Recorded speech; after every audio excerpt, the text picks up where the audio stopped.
Hello everyone, welcome to man academy channel. जैसा कि मैं आज से स्टार्ट करने जा रही हूँ क्लास 11। ठीक है, ये पहला चैप्टर है क्लास 11 का, चैप्टर 8, जिसका नाम है cell the unit of life. इससे पहले मैं बता देना चाहती हूँ कि मैंने इसी चैनल पे क्लास 12 का NCERT line by line class 12 को पूरा कंप्लीट कराया, बायोलॉजी शॉर्ट नोट से भी पढ़ाया है, और मैंने क्लास 12 का जो रिप्रोडक्शन वाली यूनिट है उसका पीवाईक्यू भी डिस्कस किया है। ठीक है, ये जो पीवाईक्यू वाला सेशन है, पूरा सीरीज जो चल रही है, इसको थोड़े टाइम के लिए रोक दे रहे हैं। ये लास्ट में कराएंगे, अप्रैल में कराएंगे उसको, लेकिन अभी जो टाइम बचा है इसमें मैं सोच रही हूँ क्लास 11 को भी स्टार्ट करते हैं।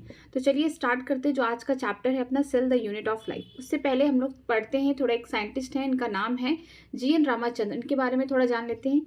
ठीक है, इनका जो जन्म हुआ है कब हुआ? अक्टूबर 8 अक्टूबर को हुआ, 1922 में हुआ है। इन्होंने काम क्या किया है, ये जो है इन्होंने पूरा कन्फर्मेशनल एनालिसिस की थी बायोपॉलीमर पे। ठीक है, बायोपॉलीमर पे इन्होंने पूरा कन्फर्मेशनल एनालिसिस किया है, और इन्हीं के द्वारा इनकी जो डिस्कवरी है triple helical structure of collagen, जो कि पब्लिश्ड हुई है नेचर में इन 1954 में। ठीक है, इन्होंने बोल सकते हैं कि कोलेजन का जो स्ट्रक्चर है उसको पूरे अच्छे से इन्होंने उसका हेलिकल स्ट्रक्चर बताया है। ठीक है, इन्हीं के थ्रू ये जो कोलेजन प्रोटीन है हम लोग उसके बारे में जान पाए हैं। ये इन्फ्लुएंस किससे हुए थे, किससे ये ज़्यादा इन्फ्लुएंस होके जो बोल सकते हैं कि कोलेजन का स्ट्रक्चर, जो हेलिकल स्ट्रक्चर उसको डिस्क्राइब किया था लिनियस पॉलिंग की वजह से, जो खुद वो प्रोटीन के ऊपर काम कर रहे थे। इन्होंने अल्फा, और जो लिनियस पॉलिंग है अल्फा या फिर बोल सकते हैं बीटा शीटेड स्ट्रक्चर जो है प्रोटीन का, इन्होंने उसको बताया था। तो ये भी थोड़ा इसमें अपना हेल्प करेगी।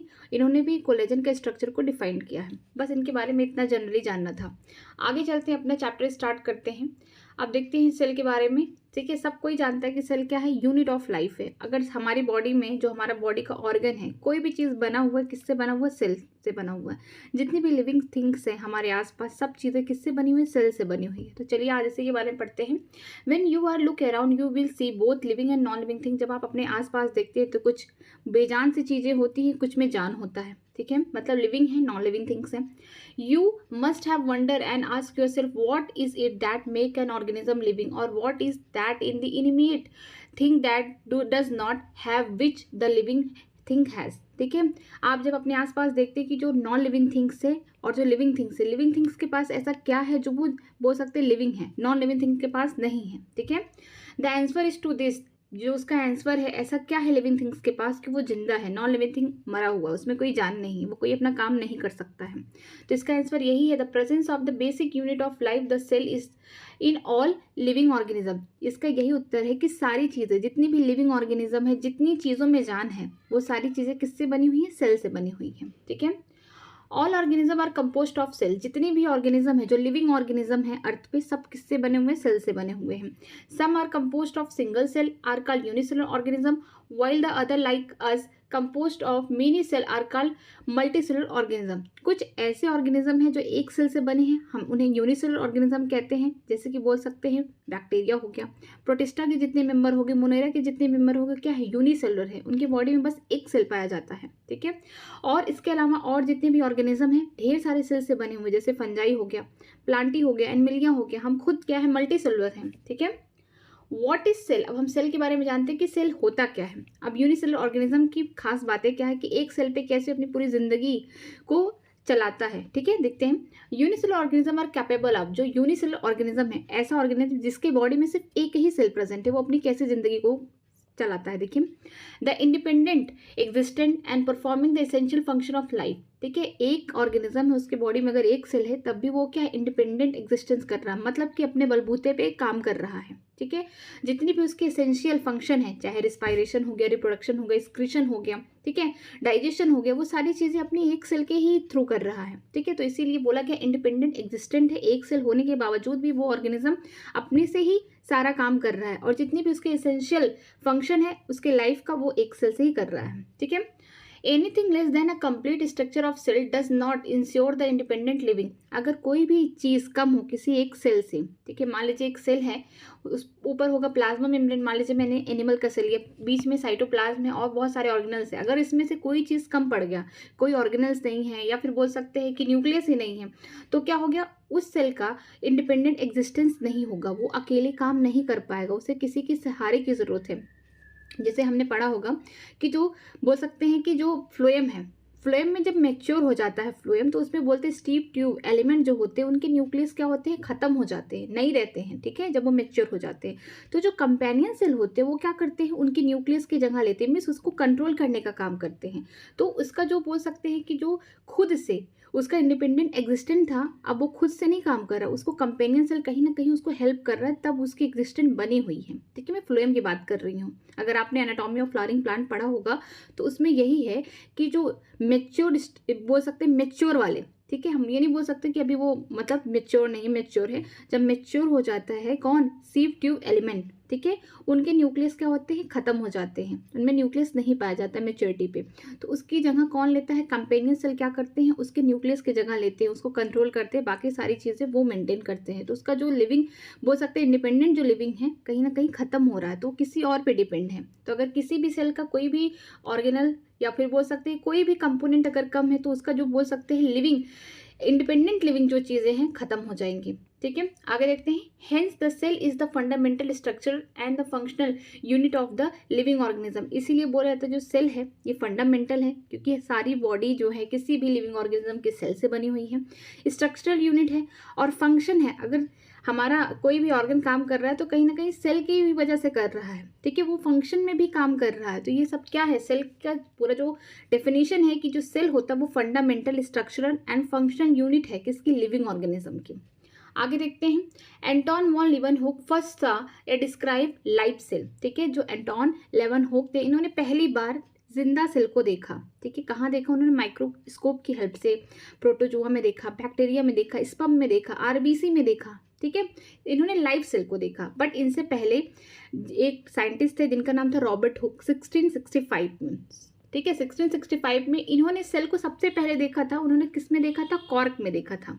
बट प्रॉब्लम क्या थी, उन्होंने डेड सेल को देखा था, ठीक है। उन्होंने स्ट्रक्चर भी बताया कि जैसे हनी कॉम है, जो मधुमक्खी होती है उसका जो छत्ता होता है उसके जैसा स्ट्रक्चर है। बट उन्होंने क्या देखा, उन्होंने डेड सेल को देखा, ठीक है।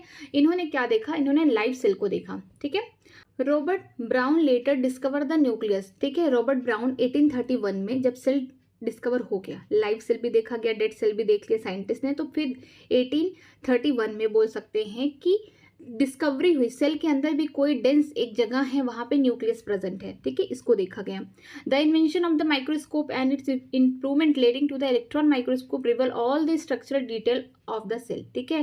पहले तो इन्वेंशन माइक्रोस्कोप से हुआ था, सेल वगैरह जो है माइक्रोस्कोप से देखे गए थे, लेकिन बाद में सेल के अंदर कौन कौन से ऑर्गेनल है, क्या क्या उनके फंक्शन है, जब इलेक्ट्रॉन माइक्रोस्कोप आ गया तब सारी चीजें पता चली कि जो सेल है उसके अंदर क्या क्या प्रेजेंट है, किसका क्या फंक्शन है, तब देखा गया, ठीक है। आगे देखते हैं, सेल थ्योरी, सेल की थ्योरी क्या है। In 1838 Matthias Schleiden, a German botanist, examined a large number of plant and observed that the all plant are composed of different kind of cell which form the tissue of the plant, ठीक है। 1838 में German के एक botanist थे जो काम कर रहे थे प्लांट्स के ऊपर, जिनका नाम है मैथिस्लेडन। इन्होंने क्या देखा कि जो ढेर सारे प्लांट इकट्ठा किए तो देखिए वो डिफरेंट डिफरेंट काइंड के सेल से बने हुए हैं, और यही सेल ढेर सारे जब सेल आ जाते हैं एक साथ कॉमन फंक्शन करते हैं उसे हम टिश्यू कहते हैं। तो देखा कि ये जितने सेल हैं ये आगे चल के टिश्यू बना रहे हैं, किसने, प्लांट में बना रहे हैं। At about the same time, उसी समय एक दूसरे साइंटिस्ट आए जिनका नाम है थियोड स्वान। कब आए, 1839 में आए, जो ब्रिटिश जियोलॉजिस्ट थे। study different type of the animal cell and reported that the cell have a thin outer layer which is today known as the plasma membrane, ठीक है। 1831 में दूसरे साइंटिस्ट हैं स्वान। इन्होंने, ये क्या है, जियोलॉजिस्ट हैं, मतलब एनिमल सेल पे काम करते हैं, मीन्स जियोलॉजी पे काम करते हैं, ठीक है। ब्रिटिश हैं ये, इंग्लैंड से आए हुए हैं। इन्होंने डिफरेंट एनिमल के सेल लिए, उसको देखा, ऑब्जर्व किया कि जो बाहर की जो बाउंड्री है, ठीक है, वो किससे बनी हुई है, जो आज के समय पे हम क्या बोलते हैं प्लाज्मा मेम्ब्रेन या फिर सेल मेम्ब्रेन, उन्होंने उस समय देख के बताया था। ही ऑल्सो कॉन्क्लूड, इसके अलावा उन्होंने और भी कुछ बातें बोली, देखिए। Based on his study on the plant tissue that the presence of cell wall is the unique character of the plant cell, ठीक है। इन्होंने, ये जियोलॉजिस्ट होने के बावजूद, इन्होंने एनिमल सेल तो देखा कि उसकी जो आउटर बाउंड्री थी वो किससे बनी है, प्लाज्मा मेम्ब्रेन से बनी है या फिर सेल मेम्ब्रेन से बनी है। फिर इन्होंने प्लांट टिश्यू पे भी काम किया, देखा जो प्लांट है उसका जो सेल है वो किस, उसके ऊपर क्या पाया जा रहा है, सेल वॉल पाया जा रहा है।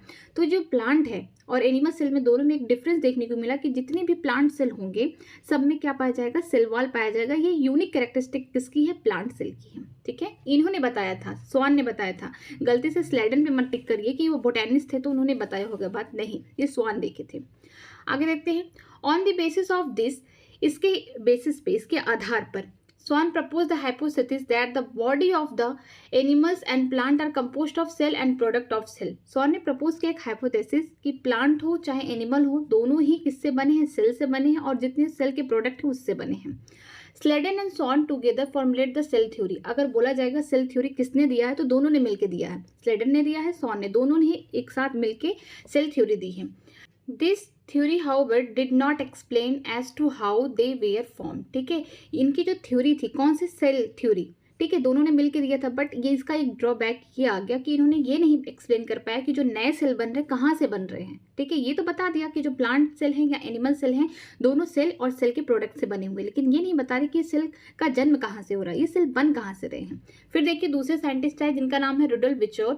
1855 first explain that the cell divide and new cell are formed from the pre-existing cell omnicellular isola. ठीक है, रुडोल्फ विर्चोर आए कब, 1855 में. ठीक है, इन्होंने बताया कि जो नए सेल है कहाँ से आ रहे हैं, ये पुराने वाले सेल जो अपने आप को डिवाइड कर रहे हैं उससे आ रहे हैं. मीन्स जो न्यू सेल फॉर्म हो रहे हैं किससे हो रहे हैं, प्री एग्जिस्टिंग सेल से. मान लीजिए एक सेल है, ये आगे चल के डिवाइड कर लिया, तो ये जो नए सेल आएंगे ये अपने प्री एग्जिस्टिंग सेल से डिवाइड होके आए हैं. इसी को बोलते हैं omnicellular isola. ठीक है, he modified the hypothesis of the Sladen and Swan to give a cell theory a final shape. ठीक है, इन्होंने क्या किया कि जो स्लेडन स्वॉन का सेल थ्योरी था उसको थोड़ा सा मॉडिफाई कर दिया और फिर से इन्होंने एक फाइनल शेप दिया किसका, सेल थ्योरी का.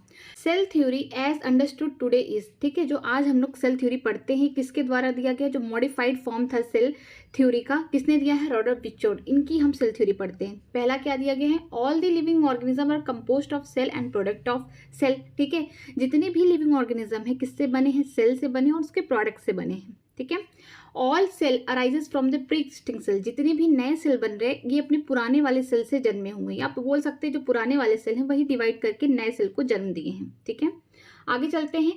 N overview of cell. अगर हम किसी सेल को देख रहे हैं माइक्रोस्कोप में तो कैसा उसका व्यू आएगा. देखिए, you have earlier observe that cell in the onion peel and और the human cheek cell under the microscope. अगर आप प्याज ले लें उसका छिलका हटा लें, ठीक है, आप उसको ऑब्जर्व करें माइक्रोस्कोप में तो आपको क्या दिखेगा, या फिर ह्यूमन की चिक को अगर आप माइक्रोस्कोप में देख रहे हैं तो उसका कैसा स्ट्रक्चर आएगा उस सेल का. तो देखिए, let us recollect this their structure. हमने इस सारे स्ट्रक्चर को क्या किया है, रिकलेक्ट कर लिया है. The onion cell, which is typical plant cell, has the distinct cell wall as the outer boundary and just within it is a cell membrane.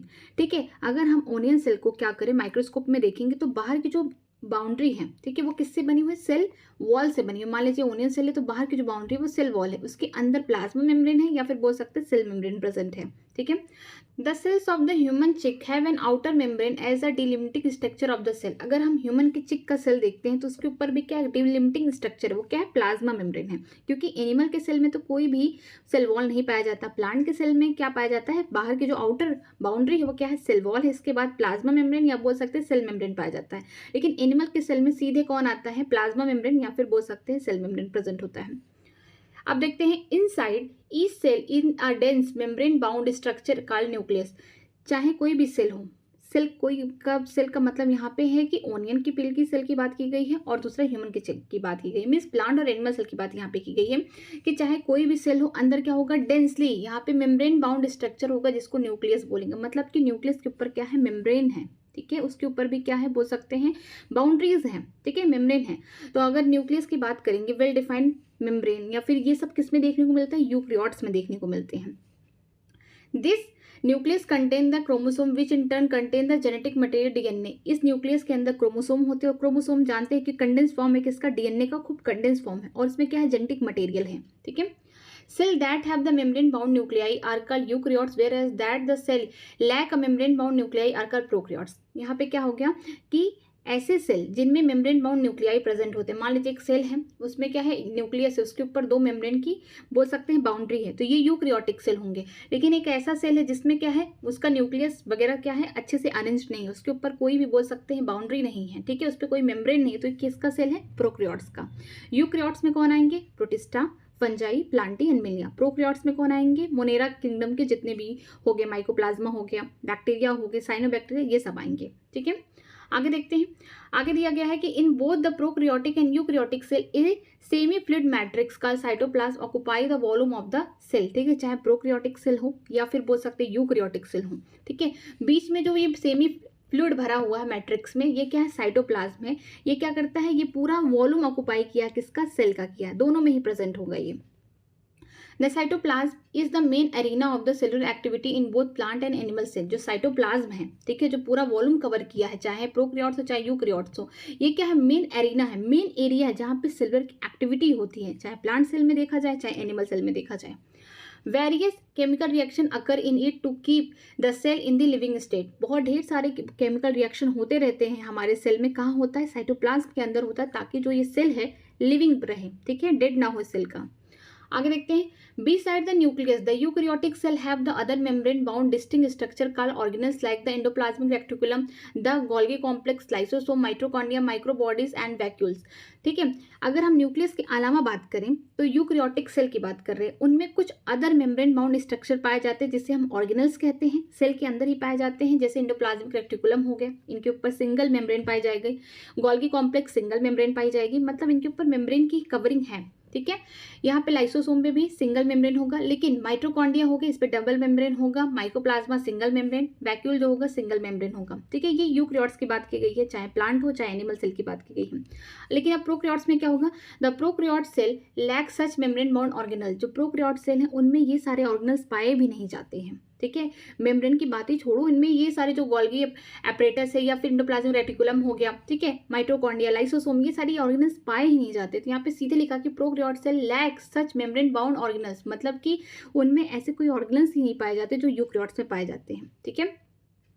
Ribosome are the non membranous bound organelle found in all cell both prokaryotes and eukaryotic cell, ठीक है। जो ribosome होते हैं एक ऐसे organelle होते हैं जिनके ऊपर कोई मेम्ब्रेन नहीं पाई जाती है, ए मेम्ब्रेनस भी बोल सकते हैं या फिर नॉन मेम्ब्रेनस बोल सकते हैं। ऐसा ऑर्गेनल होता है जो प्रोकैरियोट्स में भी पाया जाता है और यूकैरियोट में सेल में भी पाया जाता है, ठीक है, यही कॉमन है। Within the cell, ribosome are found not only the cytoplasm but also within the two organelles chloroplast in plant and mitochondria and on the rough endoplasmic reticulum, ठीक है। साइटोप्लाज्म के अलावा राइबोसोम और भी दो ऑर्गेनल्स पे पाए जाते हैं। अगर प्लांट की बात करेंगे तो क्लोरोप्लास्ट में पाया जाता है, ठीक है, माइटोकॉन्ड्रिया में भी पाया जाता है एनिमल सेल में, ठीक है, और प्लांट सेल में दोनों में प्रेजेंट है माइटोकॉन्ड्रिया, वहाँ पाया जाता है। इसके अलावा जो रफ एंडोप्लाज्मिक रेटिकुलम होंगे, चाहे प्लांट सेल में चाहे एनिमल सेल में, दोनों के ऊपर उसके सरफेस पे पाया जाएगा राइबोसोम, चिपका होगा, क्योंकि प्रोटीन की सिंथेसिस करनी है। तो याद रखिए, जो साइटोप्लाज्म होगा, यूकैरियोट्स की बात कर रही हूँ मैं, साइटोप्लाज्म में 80S वाले राइबोसोम पाए जाते हैं। लेकिन अगर प्लांट सेल की बात की जाए, अगर क्लोरोप्लास्ट है तो यहाँ पे 70S पाए जाएंगे राइबोसोम, माइटोकॉन्ड्रिया है 70S होगा, ठीक है। लेकिन जो रफ एंडोप्लाज्मिक रेटिकुलम है यहाँ पे 80S वाले चिपके होंगे, ठीक है। अगर हम बात करेंगे एनिमल सेल में तो वहाँ पे क्लोरोप्लास्ट नहीं पाया जाएगा, माइटोकॉन्ड्रिया रहेंगे और रफ एंडोप्लाज्मिक रेटिकुलम होंगे, तो यहाँ पे पाया जाएगा। लेकिन अगर मैं बात करूँ प्रोकैरियोट की तो वहाँ पे साइटोप्लाज्म में ही राइबोसोम पाया जाएगा, वो भी 70S वाले पाए जाएंगे। Animal cell contain another non-membrane bound organelle called the centrosome which help in cell division. अगर एनिमल सेल की बात करें तो इसमें एक ऐसा और नॉन मेम्ब्रेनस ऑर्गेनल पाया जाता है जिसको बोलते हैं सेंट्रोसोम। इस टाइप का स्ट्रक्चर होता है, यहाँ पे देखिए इस तरीके का होगा, परपेंडिकुलर ही रहता है, ठीक है, जो हेल्प करता है किसमें, सेल डिवीजन में हेल्प करता है। ये किसमें पाया जाता है, एनिमल सेल में पाया जाता है। राइबोसोम जो होंगे, चाहे एनिमल सेल हो चाहे प्लांट सेल हो चाहे फंजाई के सेल हो बैक्टीरिया के सेल हो, हर जगह पाए जाएंगे। नॉन मेम्ब्रेनस है वो, उनमें कोई मेम्ब्रेन नहीं पाया जाएगा। लेकिन जो एनिमल सेल है उनमें जो सेंट्रोसोम है ये नॉन मेम्ब्रेनस है, ये सिर्फ एनिमल सेल में पाए जाएंगे ज़्यादा करके, ठीक है, सब में भी नहीं पाए जाएंगे। ऑल जितनी भी एनिमल सेल है सब में नहीं, मतलब majority of the animal cell में पाए जाएंगे, ठीक है। इनके ऊपर भी कोई मेम्ब्रेन नहीं और ये हेल्प किस में करते हैं, सेल डिवीजन में। आगे चलते हैं।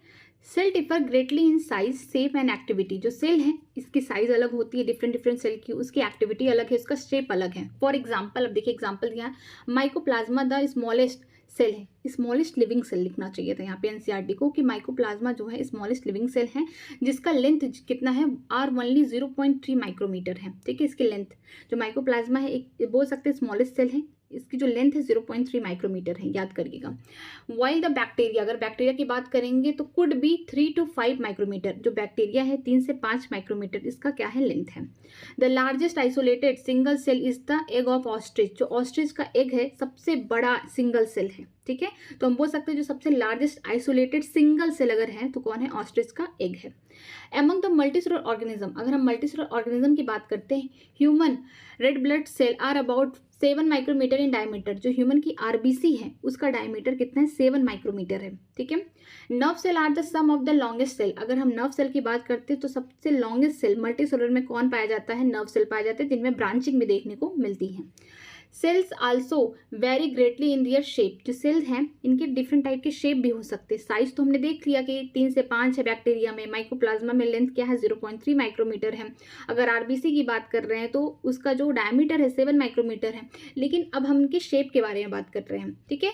दे में भी डिस्क लाइक हो सकते हैं, polygonal, columnar, cuboidal, thread like और इवन इरेगुलर। इरेगुलर का मतलब स्क्वैमस एपिथेलियम, ठीक है। यहाँ पे स्क्वैमस शेप के भी हो सकते हैं, तो इनका डिफरेंट टाइप का शेप भी हो सकता है, साइज भी डिफरेंट है, शेप भी डिफरेंट है।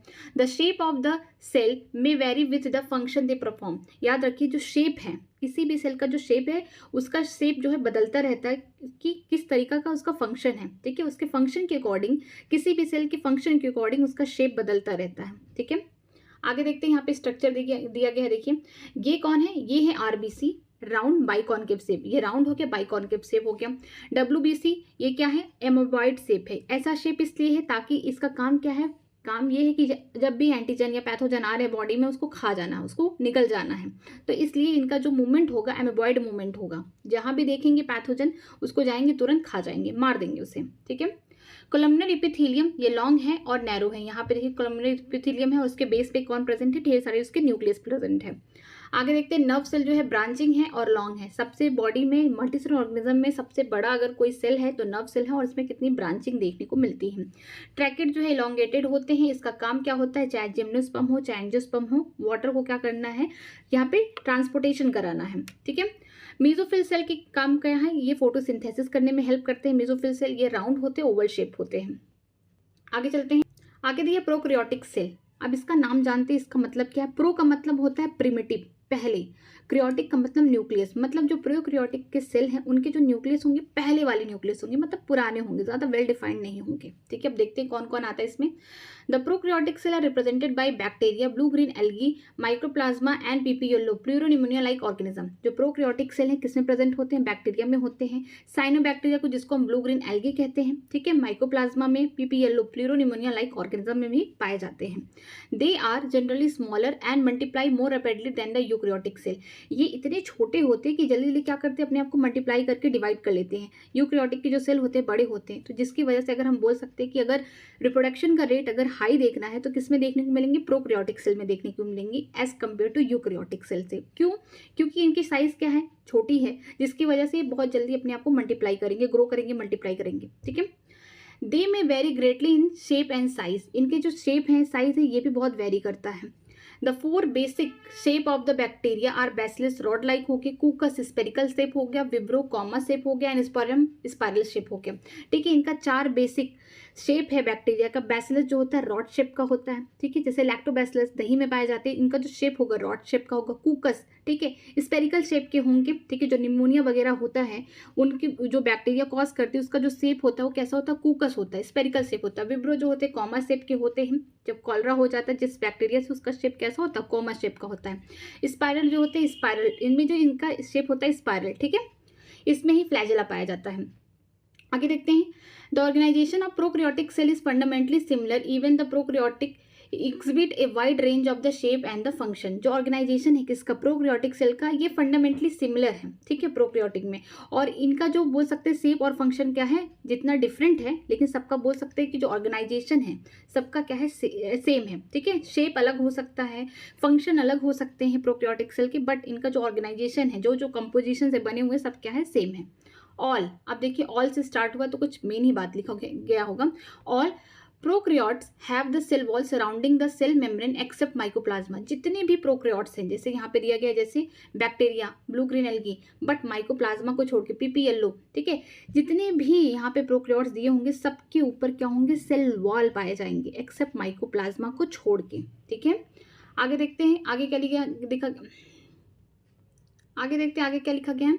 The fluid matrix filling the cell in the cytoplasm. जो फ्लूइड मैट्रिक्स है किसमें, पूरा साइटोप्लाज्म में क्या है, फ्लूइड भरा हुआ है, ठीक है, ये सेमी मैट्रिक्स फ्लूइड है, ठीक।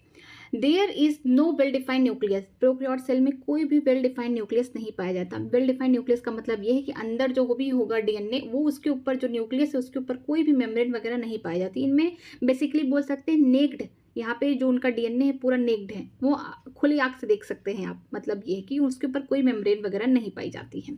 The genetic material is basically naked not envelope by the nuclear membrane. जो इनका जेनेटिक मटेरियल है वो क्या है, पूरा नेक्ड है, उसके ऊपर कोई भी बोल सकते हैं वेल डिफाइंड कोई भी बाहर से ऊपर से कोई कवरिंग नहीं है, कोई मेम्ब्रेन नहीं पाया जाता किसमें, प्रोकैरियोट्स में, ठीक है।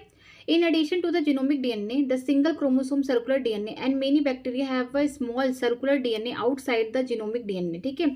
बोल सकते हैं जीनोमिक डीएनए के अलावा, जीनोमिक डीएनए का मतलब ऐसा डीएनए जो आगे रिप्रोडक्शन करेगा किसमें, प्रोकैरियोट्स में, ठीक है। ये जीनोमिक डीएनए है जिनमें इनका खुद का बोल सकते हैं जेनेटिक मटेरियल स्टोर करके रखा गया है। इसके अलावा बहुत सारे, मेनी लिखा गया है, मेनी बैक्टीरिया में, मतलब बहुत सारे बैक्टीरिया में देखने को मिलता है कि जीनोमिक डीएनए के अलावा कुछ, मान लीजिए मैंने सेल बनाया यहाँ पे उसका जीनोमिक डीएनए, इसके अलावा स्मॉल सर्कुलर डीएनए होता है, ठीक है। ये कहाँ प्रेजेंट होता है, आउटसाइड द जीनोमिक डीएनए। मान लीजिए कि बैक्टीरिया का सेल है, ये फ्लूइड भरा हुआ है साइटोप्लाज्म में, यहाँ उसका जीनोमिक डीएनए, इसके बाहर सर्कुलर आपको यहाँ पे देखने को मिलेगा एक दूसरा डीएनए है, ठीक है। तो अब इस डीएनए को हम प्लाज्मिड कहते हैं। अब इसका फंक्शन देखिए आगे। This smaller DNA are called plasmid. ये छोटा सा जो डीएनए है जो सर्कुलर फॉर्म में है इसको हम प्लाज्मिड कहेंगे। The plasmid DNA confirm the certain unique phenotypic character to such bacteria. ये जो प्लाज्मिड होते हैं यही जो बैक्टीरिया का फिनोटिपिक, बाहर से किस तरीके से बैक्टीरिया दिख रहा है, ये सारे कैरेक्टर को कौन कंट्रोल करता है, प्लाज्मिड करता है। One such character is the resistant to antibiotic. एक और कैरेक्टर है कि अगर आप बैक्टीरिया के ऊपर एंटीबायोटिक डाल रहे हैं मारने के लिए, लेकिन अगर वो रेजिस्टेंस शो कर रहा है तो किसकी वजह से कर रहा है, प्लाज्मिड की वजह से कर रहा है, ठीक है।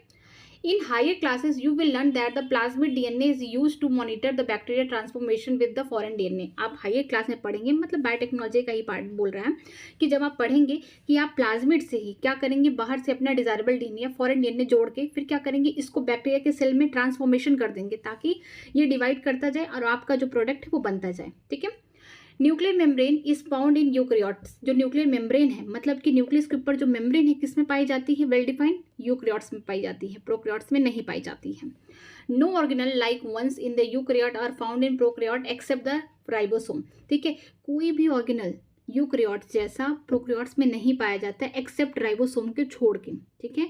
कोई भी ऑर्गेनल, चाहे माइटोकॉन्ड्रिया हो गया, चाहे हम बोल सकते हैं गोल्गी बॉडी हो गया, एंडोप्लाज्मिक रेक्टिकुलम हो गया, कोई भी ऐसा ऑर्गेनल जो यूकैरियोट्स में पाया जाता है वेल डिफाइंड है, ठीक है, उसके पास, सबके पास अपने अपने मेम्ब्रेन है, सबका अपना अपना फंक्शन है, ऐसा कोई भी ऑर्गेनल्स प्रोकैरियोट्स में नहीं पाया जाता, किसको छोड़ के, राइबोसोम को छोड़ के। आगे देखते हैं। The prokaryotes have something unique in the form of inclusion, ठीक है। प्रोकैरियोट्स के पास कुछ यूनिक बात ये है कि इनके पास क्या इंक्लूजन है, इंक्लूजन बॉडी बोल सकते हैं क्योंकि इस पे ये क्या करते हैं, अपना खाना स्टोर करके रखते हैं। तो इंक्लूजन बॉडी कहाँ हमेशा पाई जाती है, प्रोकैरियोटिक सेल में पाई जाएगी। ये भी कैसे होते हैं, नॉन मेम्ब्रेनस होती है, इस पर कोई मेम्ब्रेन नहीं पाया जाता। A specialized differentiation form of the cell membrane called mesosome is the characteristic of the prokaryote, ठीक है। अगर हम बात करते हैं, मान लीजिए ये बैक्टीरिया की सेल है, यहाँ पे उसका जीनोम है नेक्ड, ठीक है, उस पर कोई भी मेम्ब्रेन वगैरह नहीं है, यहाँ पे उसका सर्कुलर प्लाज्मिड प्रेजेंट है, यहाँ पे जो मान लीजिए ये मेम्ब्रेन है, ठीक है, प्लाज्मा मेम्ब्रेन, ठीक है, या सेल मेम्ब्रेन, इनमें क्या देखने को मिलेगा, कुछ तरीके का, इस तरीके का कोई स्ट्रक्चर आपको देखने को मिलेगा, ठीक है, डिफरेंट डिफरेंट फॉर्म के, या डिफरेंशिएटेड फॉर्म है किसके, सेल मेम्ब्रेन, किसे मेसोसोम बोलते हैं। ये मेसोसोम किसका कैरेक्टरिस्टिक है, प्रोकैरियोटिक का, मतलब कि मेसोसोम हमेशा प्रोकैरियोटिक सेल में ही पाए जाएंगे।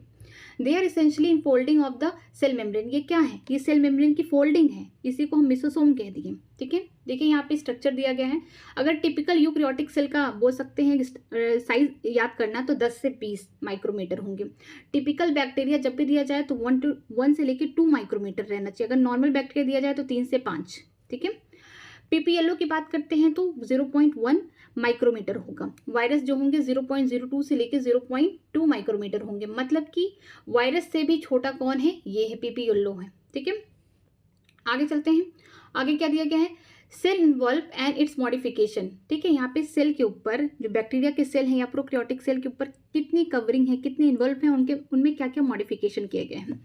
मोस्ट प्रोकैरियोटिक सेल, ज़्यादा करके प्रोकैरियोटिक सेल में देखते हैं, पर्टिकुलरली द बैक्टीरिया सेल, ठीक है, हम बैक्टीरिया सेल की बात कर रहे हैं, have a chemically complex cell envelope, ठीक है, उसके ऊपर क्या होता है, केमिकली सेल कॉम्प्लेक्स इन्वॉल्व होता, मतलब कि जो बैक्टीरिया के सेल हैं उसके ऊपर ढेर सारी क्या होंगी, कवरिंग होंगी, इन्वॉल्व होगा, ठीक है।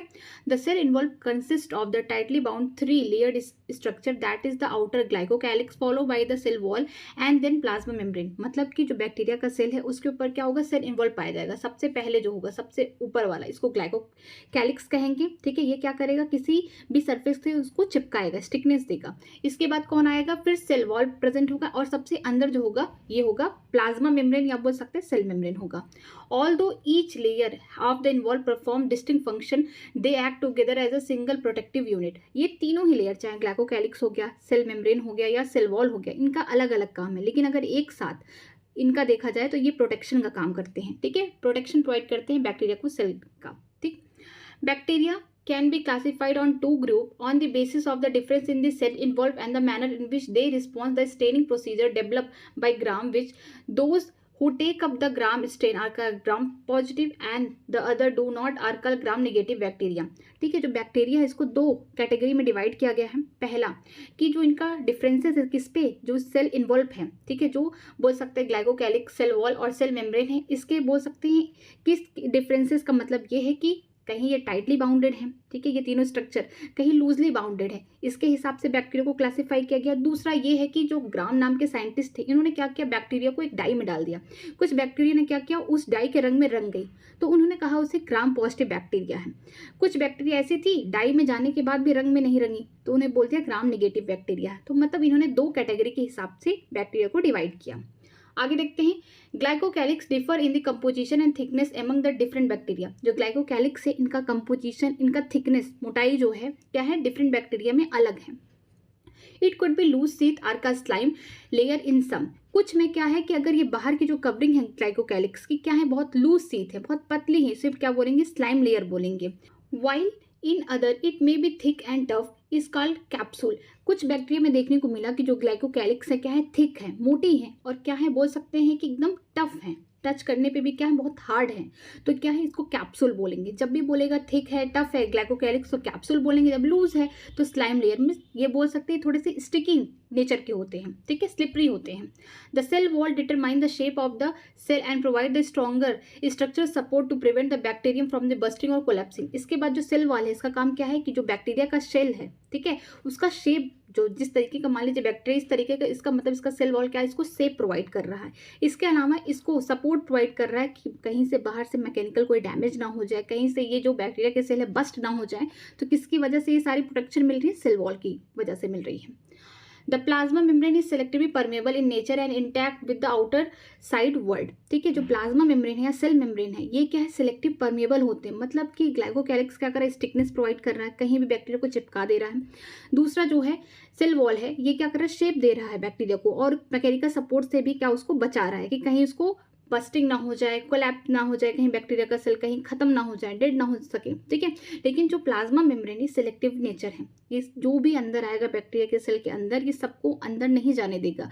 कुछ कुछ लोग को ही बोल सकते हैं, कुछ कुछ मान लीजिए आयन हो गया, वाटर हो गया, क्या है जो बैक्टीरिया सेल के लिए जो इसेंशियल होगा उसी की एंट्री करने देगा। ठीक है, सेल वॉल से कहाँ, साइटोप्लाज्म में, क्योंकि अब बैरियर तो काम खत्म हो गए, लास्ट में कौन बचा, ग्लाइकोकैलिक्स हो गया, इसके बाद सेल वॉल आए, फिर अब सेल मेम्ब्रेन आएंगे। तो सेल मेम्ब्रेन ही क्या कर रहा है, सेलेक्ट करके आयंस हो गए, जो भी मटेरियल है बाहर के, उसको अंदर जाने देगा। This membrane is similarly structure to that of eukaryote. ये जो सेल मेम्ब्रेन है, ये सेम जिस तरीके से बैक्टीरिया में प्रेजेंट है, प्रोकैरियोट सेल में प्रेजेंट है, ऐसे ही यूकैरियोट सेल में भी प्रेजेंट होंगे। मतलब कि हम बोल सकते हैं कि सिमिलर स्ट्रक्चर दोनों में पाया जाता है। बट आर्की बैक्टीरिया में थोड़ा बोल सकते हैं जो सेल मेम्ब्रेन है उसकी थोड़ी बोल सकते हैं जो कॉम्पोजिशन है थोड़ा डिफरेंट है। आगे देखते हैं, a special membrane structure is the mesosome which is formed by the extension of plasma membrane into the cell. ठीक है, जो मेसोसोम है ये क्या है, स्पेशल स्ट्रक्चर है, कहाँ पाए जाते हैं, प्रोकैरियोटिक सेल में, या बोल सकते हैं बैक्टीरिया के सेल में पाए जाते हैं। ये बने कैसे, मान लीजिए ये बाहर, ठीक है, ग्लाइकोकैलिक्स हो गया, फिर सेल वॉल हो गया, अब सेल मेम्ब्रेन की बारी आ जाएगी, तो कुछ यहाँ पे इस तरीके से इनफोल्डिंग देखने को मिलेंगे। ठीक है, जो सेल मेम्ब्रेन है इनमें कुछ इनफोल्डिंग हो जाएगी, कुछ एक्सटेंशन हो जाएगा, इसी को हम क्या बोलेंगे, मेसोसोम बोलेंगे। This extension are in the form of vesicles, tubules and lamellae. जो एक्सटेंशन हुआ है, किसका एक्सटेंशन हुआ है, सेल मेम्ब्रेन का एक्सटेंशन हुआ बैक्टीरिया के सेल में। ये क्या कर रही है, किस फॉर्म में हो रही है, इसको बोलते हैं मेसोसोम।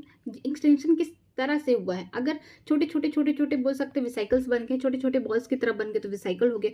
ट्यूब्यूल्स के फॉर्म में हो सकता है, लैमेली के फॉर्म भी हो सकता है, इस टाइप का शेप हो सकता है लैमेली का, ठीक है। ये ट्यूब्यूल का फॉर्म हो सकता है, यहाँ पे छोटे छोटे यहाँ पे विसाइकल्स के फॉर्म हो सकते हैं। ये क्या है, ये जो शेप है ये एक्सटेंशन हुआ किसका, सेल मेम्ब्रेन का। इसी को हम मिसोसोम बोलते हैं। कहाँ हो रहा है, बैक्टीरिया के सेल के अंदर। They help in cell wall, इनका किसका हेल्प बता रहा है, ये जो मिसोसोम है किस किस चीज़ में अब काम करते हैं, क्या क्या हेल्प करते हैं बैक्टीरिया के सेल में। अब पहला है क्या, ये हेल्प करते हैं सेल वॉल फॉर्मेशन, मतलब सेल वॉल जो होता है मिसोसोम से बनता है। DNA replication and distribution to the daughter cell, यहाँ पे जो डीएनए का रेप्लिकेशन होता है उसमें हेल्प करते हैं और डिस्ट्रीब्यूशन कराते हैं डॉटर सेल्स में। They also help in respiration secretion process to increase the surface area of the plasma membrane and enzymatic content. ये क्या करते हैं मिसोसोम, इसके अलावा रेस्पिरेशन में हेल्प करते हैं, सिक्रीशन कराते हैं कुछ प्रोसेसेस में। इसके अलावा ये सर्फेस एरिया को बढ़ा देते हैं, किस प्लाज्मा मेम्ब्रेन की जो सर्फेस एरिया उसको बढ़ा देंगे, ठीक है। और जो एंजाइमेटिक कंटेंट है इससे ही निकलता है। इन सम prokaryotes like cyanobacteria there are other membranes extension in the cytoplasm car chromatophore which contain pigment। अगर हम दूसरे प्रोकैरियोट्स की बात करते हैं, स्पेशली साइनोबैक्टीरिया की बात की गई है, ब्लू ग्रीन एल्गी की बात की गई है कि उसमें जो सेल वॉल है, ठीक है, वो तो सब कुछ सही है, लेकिन जो सेल मेम्ब्रेन है उनमें भी इसके अलावा मिसोसोम के अलावा और एक्सटेंशन हुआ है, ठीक है। मेम्ब्रेन में और एक्सटेंशन हो गया है, कहाँ, साइटोप्लाज्म की तरफ, जिसको बोलते हैं क्रोमेटोफोर। इसमें पिगमेंट्स पाए जाते हैं, तभी आप देखेंगे जो साइनोबैक्टीरिया है ये क्या होते हैं, हरे होते हैं, ठीक है। और इनमें क्लोरोफिल ए पाया जाता है, तो क्रोमेटोफोर में ही क्या होते हैं, पिगमेंट्स भरे पड़े होते हैं। ये सिर्फ साइनोबैक्टीरिया में पाया जाता है। आगे देखते हैं, बैक्टीरिया सेल में भी मोटाइल और नॉन मोटाइल। बैक्टीरिया के सेल मोटाइल भी हो सकता है, नॉन मोटाइल भी हो सकता है। मोटाइल तब होगा जब फ्लैजेला प्रेजेंट होगा, नॉन मोटाइल तब होगा जब फ्लैजेला नहीं प्रेजेंट होगा। If motile they have a thin filamentous extension from the cell wall called flagella. अगर कोई बैक्टीरिया मोटाइल है, ठीक है, वो चल रही है, चल फिर रही है हर जगह, ठीक है, तो इसका मतलब उसमें क्या हो रहा है कि एक लंबा सा कुछ एक्सटेंशन निकला है जिसको हम क्या बोलेंगे, फ्लैजेला बोलेंगे, ठीक है। कहाँ से निकला है, सेल वॉल से निकला है। लेकिन अगर यूकैरियोट सेल की बात करेंगे कि अगर उसमें फ्लैजेला पाया जा रहा है तो सेल वॉल से नहीं, सेल मेम्ब्रेन से निकलेगा, ठीक है। तो ये इंपॉर्टेंट है।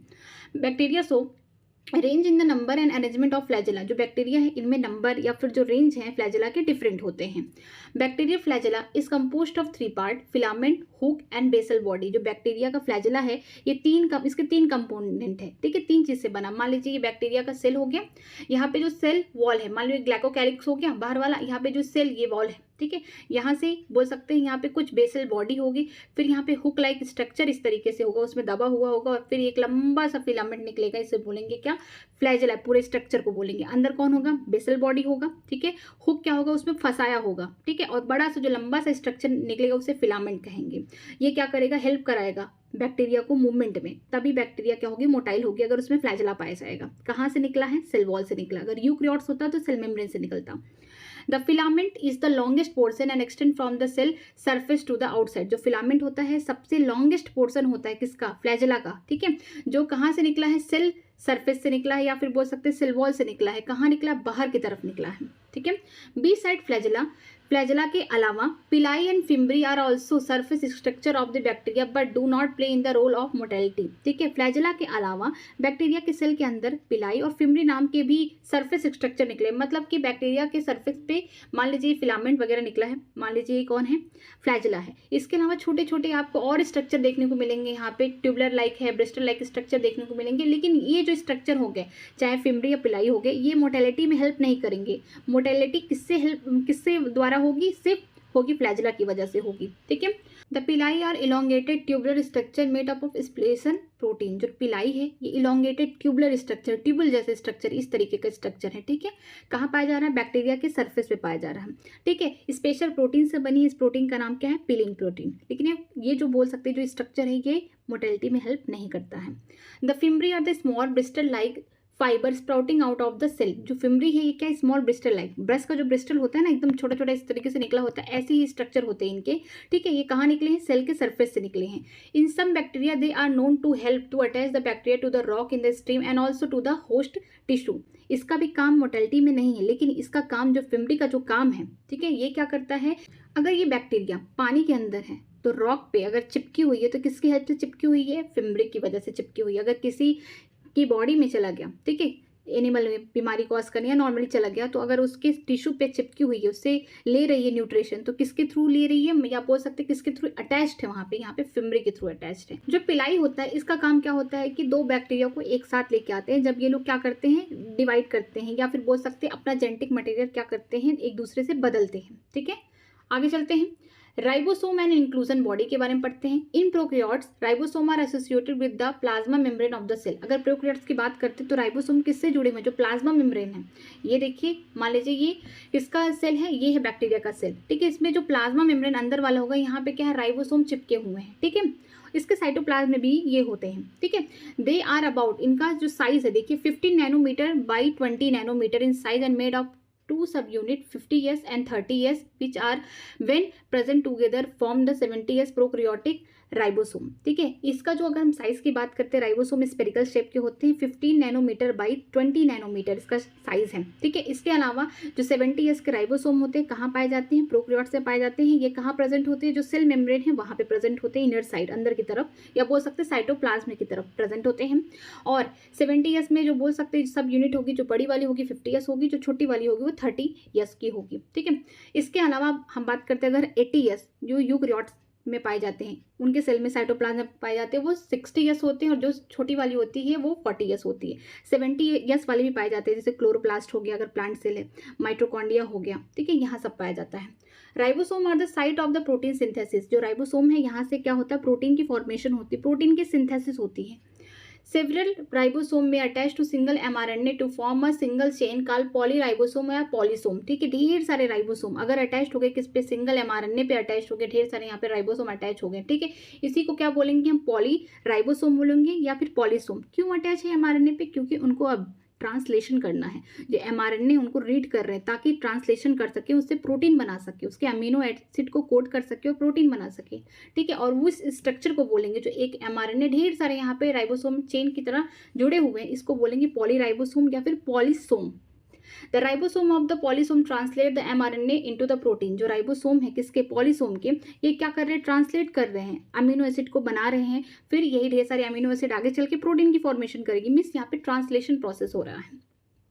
आगे देखते हैं इंक्लूजन बॉडीज। इंक्लूजन बॉडीज किसमें पाई जाती है, कैरेक्टरिस्टिक है प्रोकैरियोटिक सेल के। ठीक है, reserve material in the prokaryotic cell are store in the cytoplasm in the form of inclusion body. जो बचा खुचा खाना होता है प्रोकैरियोटिक सेल में, कहाँ स्टोर होता है, जाके इंक्लूजन बॉडी में स्टोर होता है। ये कहाँ प्रेजेंट होते हैं, ये प्रेजेंट होते हैं साइटोप्लाज्म में फ्रीली। ये नॉन मेम्ब्रेनस, इनमें भी कोई मेम्ब्रेन नहीं पाया जाता, राइबोसोम में भी नहीं पाया जाता, इनमें भी नहीं पाया जाता। ठीक है, These are not bounded by any membrane system and lie free in the cytoplasm. इनमें कोई भी मेम्ब्रेन नहीं पाया जाता और ये फ्रीली कहाँ रहते हैं, साइटोप्लाज्म में प्रेजेंट होते हैं। इनमें खूब खाना भरा होता है। अब देखिए खाना किस फॉर्म में भरा होता है।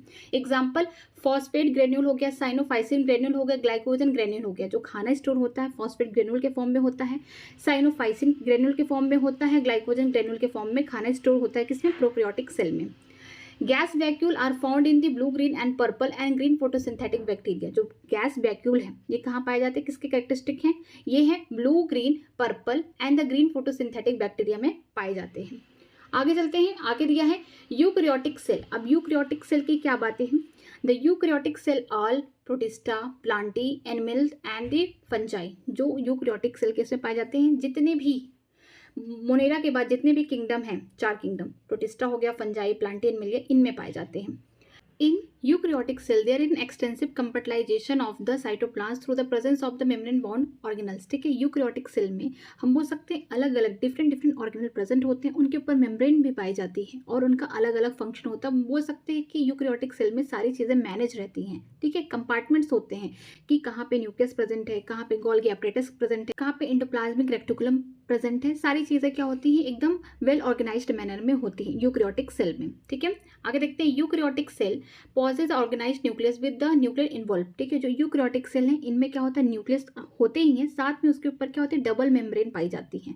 ठीक है, तो बोल सकते हैं कि वेल डिफाइंड न्यूक्लियस प्रेजेंट होती है, जैसे कि प्रोकैरियोटिक सेल में न्यूक्लियस तो प्रेजेंट नहीं था। ठीक है, बोल सकते हैं उसका बेसिकली हम बोल सकते हैं नेक्ड डीएनए या जीनोमिक डीएनए देखने को मिला। हम वहाँ पे न्यूक्लियस की जगह हम वहाँ पे न्यूक्लियोइड बोलते हैं। ठीक है, In addition, eukaryotic cell have variety of the complex locomotory and the cytoskeleton structure। इसके साथ साथ जो यूकैरियोटिक सेल हैं उनमें कॉम्प्लेक्स लोकोमोटरी ऑर्गन प्रेजेंट होते हैं, साइटोस्केलेटन भी प्रेजेंट होते हैं। ठीक है, जो बोल सकते हैं लोकोमोशन में भी हेल्प करते हैं, ये मेंटेनेंस ऑफ सेल में भी हेल्प करता है। ठीक है, इसका ये सारा फंक्शन है। अभी हम इसको आगे पढ़ेंगे साइटोस्केलेटन को। दिए genetic material is organised into the chromosome. इनके जो जेनेटिक मटेरियल होते हैं यूकैरियोटिक सेल में, कहाँ पे होते हैं? क्रोमोसोम में होते हैं। All the eukaryotic cell are not identical. जितने भी यूकैरियोटिक सेल हैं एक दूसरे से आइडेंटिकल नहीं है, कुछ डिफरेंसेस भी हैं इनमें। Plant and animal cell are different. In the former possess the cell wall, plastid and the large centrally vacuole which are absent in animal cell. अगर हम प्लांट सेल और एनिमल सेल को देखें एक साथ तो कुछ डिफरेंसेस है। जैसे प्लांट सेल में क्या होता है? सेल वॉल पाया जाता है, एनिमल सेल में नहीं पाया जाता। इसके अलावा प्लास्टिड पाया जाता है, मीन्स क्लोरोप्लास्ट पाए जाएंगे प्लांट सेल में जो खुद फोटोसिंथेसिस करते हैं, तभी इनका नेचर कैसा है? ऑटोट्रॉपिक है। लेकिन एनिमल सेल में नहीं पाए जाते, इसीलिए हेट्रोट्रॉप्स हैं ये। ठीक है, इसके अलावा जो बोल सकते हैं वैक्यूल है वो किसमें पाया जाता है? बीच में। मान लीजिए प्लांट सेल है, इसके बीच में सेंट्री लोकेटेड क्या होता है? वैक्यूल पाया जाता है। ठीक है, ये किसका कैरेक्टरिस्टिक है? प्लांट सेल का है। एनिमल सेल में कोई वैक्यूल नहीं पाया जाता है। On the other hand the animal cell have a centriole which is absent in almost all plant cell. ठीक है, एक ऐसा ऑर्गेनल है जो एनिमल सेल में ही पाया जाता है, लगभग सारे प्लांट में क्या होंगे? एब्सेंट होंगे। जैसे कि सेंट्रियोसोल, इसका काम क्या है? सेल डिवीजन करना। और ये जो सेंट्रियोसोल होते हैं इनके ऊपर कोई भी मेम्ब्रेन नहीं पाई जाती, मीन्स नॉन मेम्ब्रेनस होते हैं ये। आगे चलते हैं, आगे स्ट्रक्चर देखते हैं। ये किसका स्ट्रक्चर है? ये है प्लांट सेल का स्ट्रक्चर, और ये वाला देखिए एनिमल सेल का स्ट्रक्चर है। अब इसमें देखते हैं, ये देखिए बाहर, ये बाहर का इसकी कवरिंग है, तो इसमें देखिए ये देखिए सेल वॉल पाया गया है। ठीक, बीच में सेंट्री लोकेटेड कौन है? ये वैक्यूल है। ठीक है, ये डिफरेंट जो कैरेक्टरिस्टिक एक दूसरे से डिफरेंट कर रही है प्लांट सेल को एनिमल सेल में। इसके अलावा ये देखिए प्लास्टिड है, ये प्लास्टिड है, क्लोरोप्लास्ट है, तो ये क्या है? प्लांट सेल में पाए जाते हैं। लेकिन एनिमल सेल में ना ही वैक्यूल होगा, ना सेल वॉल होगा, ना ही प्लास्टिड होंगे। इसके अलावा देखिए बीच में क्या है? न्यूक्लियस पाया जा रहा है। ये न्यूक्लियस के ऊपर कवरिंग है। ये कौन है? ये है न्यूक्लियोलस है। ठीक है, नॉन मेम्ब्रेनस होते हैं, इसका काम क्या है? प्रोटीन सिंथेसिस करना। इसके बाद बाहर की कवरिंग है, इसको बोलते हैं न्यूक्लियर इन्वॉल्व। ठीक है, डबल मेम्ब्रेनस होते हैं, इनमें छोटे छोटे पोर्स पाए जाते हैं ताकि साइटोप्लाज्म का जो मटेरियल है कहाँ जा सके? न्यूक्लियोप्लाज्म में जा सके, और न्यूक्लियोप्लाज्म का जो मटेरियल साइटोप्लाज्म में इजिली आ सके। ठीक है, आगे देखिए ये कौन है? गोल्गी अपरेटस हो गया, इसको बोलेंगे। ये जो है प्लास्टिड या क्लोरोप्लास्ट हो गए। ठीक है, ये माइटोकॉन्ड्रिया हो गया। इसके बाद यहाँ पे जो छोटे छोटे देखने को मिले ये राइबोसोम्स हैं। ठीक है, यहाँ पे देखिए साइटोप्लाज्म हो गया, ये पेरीऑक्सीसोम होंगे जो प्लांट एनिमल सेल दोनों में प्रेजेंट होंगे। माइक्रोट्यूब्यूल्स पाए जाते हैं यहाँ पे। ये है प्लाज्मोडेस्टिमेटा जो एक सेल से दूसरे सेल को क्या करता है? कनेक्ट करता है साइटोप्लाज्म के थ्रू, कि इनका मटेरियल अगर दूसरे सेल में ट्रांसफर करना है तो प्लाज्मोडेस्टिमेटा के थ्रू जाएगा। ये हो गया स्मूथ इंडोप्लाज्मिक रेक्टिकुलम, ये वाले रफ इंडोप्लाज्मिक रेक्टिकुलम हो गया, लाइसोसोम हो गया। ठीक है, आगे देखते हैं एनिमल सेल में देखते हैं कि बाहर कोई भी सेल वॉल नहीं प्रेजेंट है। इनकी शुरुआत किससे होगी? प्लाज्मा मेम्ब्रेन से होगी बाहर। ठीक है, बीच में इनका देखिए यहाँ पे न्यूक्लियस पाया गया है, यहाँ पे उसके ऊपर भी डबल कवरिंग है। ठीक है, इसको बोलेंगे न्यूक्लियर इन्वॉल्व पाया जाएगा। यहाँ पे न्यूक्लियोलस है, ये भी क्या करता है? सेम काम करता है कि ये राइबोसोमल बोल सकते हैं प्रोटीन सिंथेसिस करता है, राइबोसोम्स बनाते हैं ताकि प्रोटीन सिंथेसिस हो सके, और ये अपना मटेरियल क्या करता है? बाहर भेज सकता है अपने पोर्स के थ्रू, और साइटोप्लाज्म का मटेरियल अंदर ले सकता है, न्यूक्लियोप्लाज्म में ले सकता है। ये हो गया माइटोकॉन्ड्रिया, ये स्मूथ इंडोप्लाज्मिक रेक्टिकुलम हो गए। ये हो गया सेंट्रियोल। देखिए प्लांट सेल में मिलता है कि नहीं मिलता है। इसको ध्यान रखें कि जो सेंट्रियोल है ये ज़्यादा करके एनिमल सेल में पाया जाता है, प्लांट सेल में नहीं पाया जाता है। ये कैसे होते हैं? नॉन मेम्ब्रेनस होते हैं, कोई मेम्ब्रेन नहीं पाई जाती है, और ये हेल्प करते हैं सेल डिवीजन के टाइम। ठीक है, ये वाला जो पार्ट हो गया हम इसको बोल सकते हैं छोटे छोटे राइबोसोम हो गए, ये माइटोकॉन्ड्रिया हो गया, ये वाले रफ इंडोप्लाज्मिक रेक्टिकुलम है। अगर ये वाला देखेंगे तो स्मूथ इंडोप्लाज्मिक रेक्टिकुलम है। रफ कैसे हुए? क्योंकि इसके ऊपर राइबोसोम चिपके हुए हैं। ठीक है, और ये देखिए रफ इंडोप्लाज्मिक रेक्टिकुलम जस्ट किसके एकदम साथ में, या बोल सकते हैं क्लोजली अटैच किससे है? न्यूक्लियस से है। ठीक है, यहाँ पे देखिए ये साइटोप्लाज्म हो गया। इसके अलावा पेरोक्सिसोम देखिए प्लांट में भी पाए जाते हैं और एनिमल में पाए जाते हैं। ये हो गया देखिए माइक्रोविलाई कहाँ प्रेजेंट है? ऊपर की तरफ प्रेजेंट है। ये हो गया गोल्गी अपरेटस हो गया, यहाँ पे स्मूथ इंडोप्लाज्मिक रेक्टिकुलम हो गया। आगे देखिए स्ट्रक्चर दिए गए हैं, जो स्ट्रक्चर कहाँ प्रेजेंट होते हैं बोल सकते हैं यूकैरियोटिक सेल में। हम लोग उसे कल कवर करेंगे। अगर किसी भी लाइन कहीं भी किसी पैराग्राफ में अगर आपको डाउट है तो प्लीज़ कमेंट सेक्शन में ज़रूर बताइएगा। अगर आपके पास नई एनसीईआरटी तो अपने एनसीईआरटी से पढ़िए, नहीं है तो इसका PDF आपको मेरे टेलीग्राम चैनल पर मिल जाएगा। तो मेरे टेलीग्राम चैनल ज्वाइन करने के लिए वीडियो के डिस्क्रिप्शन बॉक्स में लिंक दिया गया, आप वहाँ से ज्वाइन कर सकते हैं। अगर कोई भी प्रॉब्लम है तो प्लीज़ कमेंट सेक्शन में ज़रूर कमेंट करके बताइए, मैं उसका रिप्लाई करूँगी। अगर वीडियो आपको अच्छी लग रही हो तो प्लीज़ लाइक करिएगा, हो सके अपने फ्रेंड को भी शेयर करिएगा, और चैनल सब्सक्राइब करना मत भूलिएगा। आज के लिए इतना ही। Thank you very much.